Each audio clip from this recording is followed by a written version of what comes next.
administration and economics emphasis. These are our answers of the presentation that the teacher gave us. So I'm going to talk about how UK or United Kingdom are trying to decrease the trashedemic. So the first question is, why are the letters UK written in capitals? This is because are acronyms of a country. The second one is, how much do we spend on picking up litter every year? We spend over 1 billion a year on picking up litter. What scheme do they have for recycling in Norway? Do you think this is a good idea?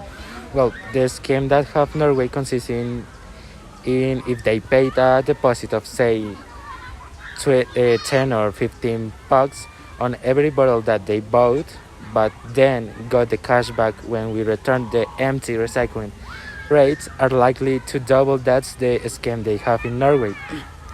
I think that is a good idea because the thing that the people like the most is the money, and if the government give their money to put a plastic bottle into a machine, they will going to do. In the presentation, there are a phrase that is, let's flatten the trashedemic curve. So the question is, what does this phrase mean? The phrase means that they are going to decrease the exponential line that they have in terms of amount of garbage dumped in their country. Garbage or trash, basically. What is the meaning of trashedemic?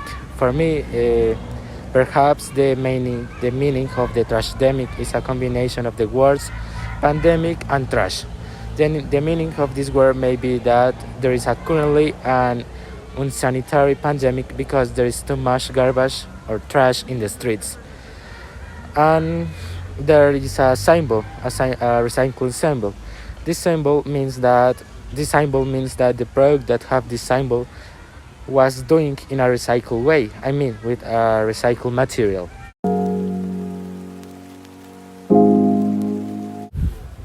So in my slide, they talk about how the refuse collector carts are overflowing and make a couple of questions. The first question is, what are the consequences of littering? The first consequence is the litter affects the environment and can be blown or washed into rivers, forests, lakes, and oceans. Litter also reduces air quality due to the smell and toxic chemical vapor emanating from trash.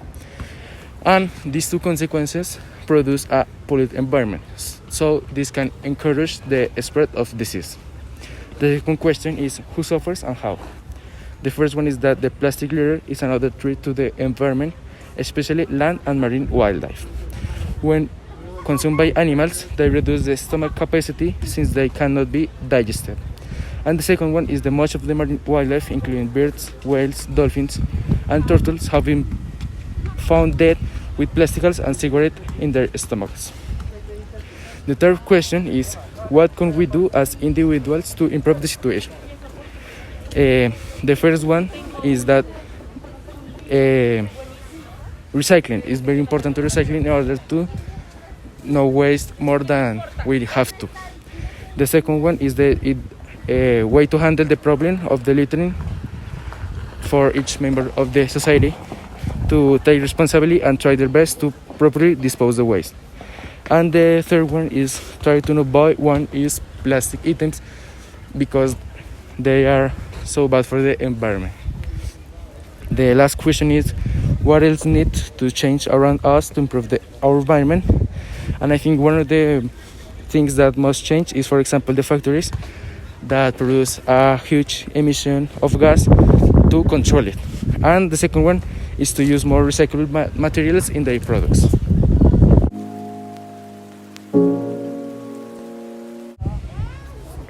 Worldwide, countries face a problem with littering, some of them in Norway. It is a cultural matter. In Japan, people call it illegal dumping, and in the Netherlands, they educate and engage people from a young age. More than a cultural matter is how we as individuals take action when it comes to problematics, in this case, littering. It is important and our duty to educate people from a young age create a conscious behavior of littering and show its impact in our world. Also, we should become more conscious on how much we consume and the importance of self consciousness and regulation. So we don't act as the bossy England fans who trashed the Leicester Square before the Euro Cup final against Italy, giving a bad perception of England and their manners. Or like the German case, in which people, after having a great beach day, left behind them a colossal rubbish without thinking what is the final destination of all this garbage.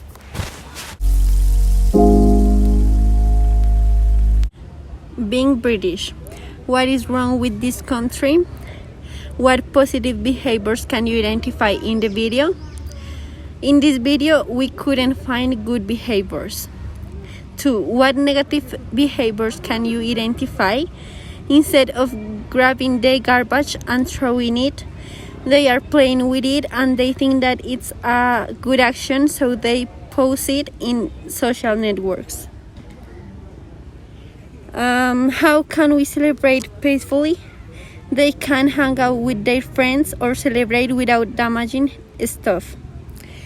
Why is it important to respect others and our environment? It is important because it's a place where all of us live and we have to take care of it. What are the consequences of these behaviors for the individual, for the other people, and for the sport? The consequences of these behaviors can affect the community by making them pay for all of it. In this kind of celebrations, people tend to unify as one and power up patriotism.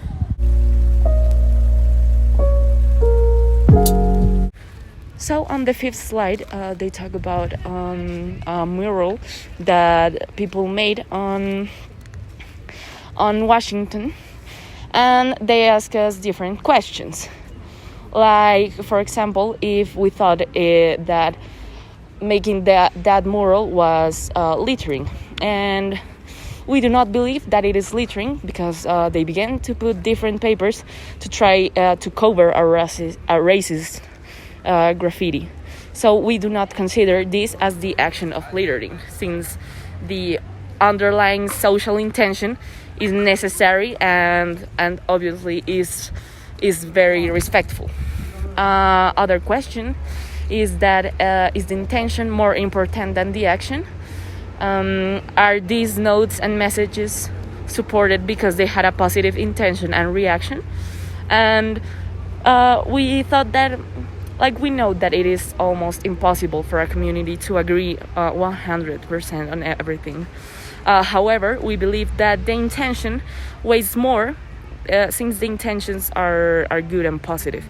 It was that or to let racist vandalism continue to be exhibited in the streets.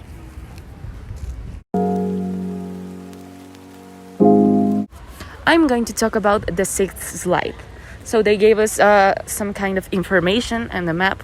And the first question they ask is which countries were producing the most plastic waste in 2010. Studying the map and looking for the names of different countries, we found out that the countries that were producing the most plastic waste were Antigua and Barbuda, Guyana, Germany, Netherlands, and Ireland. The next question is which countries were producing the least, and it was a fantastic surprise to know that there are a lot of countries that produce a small amount of plastic waste. For example, Mexico, Canada, a lot of countries of the African continent, like Madagascar or Mauritania. And on the other hand, we have countries that in 2010 did not have any data or record for producing plastic waste. For example, Bolivia, Paraguay, Ethiopia, or Burkina Faso. Now they're making more open questions, and they ask if we think it's better or worse, the plastic waste. And we thought that it depends on the place you're located. But sure, we could say that in recent years the plastic waste has been worse due to the lack of commitment and concern from the community. So when we were doing the research about the information, we found a lot of articles saying that we're literally drowning in pollution. So we must do something about it sooner or later. But it would be better if we make a change sooner. Then they ask us which organizational feature is this, showing us the map, and we found out that our world in data is a public good that provides us data and graphs about the constant change of the world. Also, this organizational feature can be considered as a public sector body. So I can answer both questions in there about which organizational feature is this and what do we call it.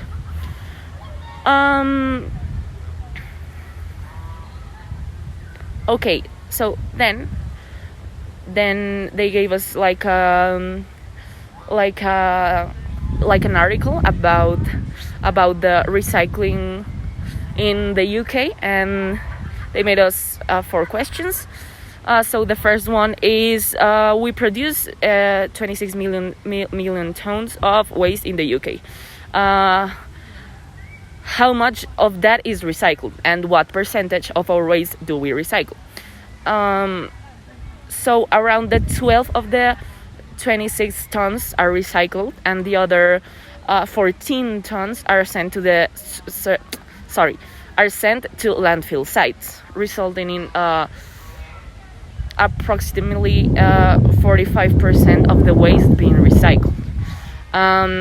Then they ask us who are the world leaders of recycling, and the world leaders are Germany, South Korea, and Austria, because they are on the top positions, being the countries that are recognized for the work of recycling more of the 50% of the waste they produce, and making them world leaders.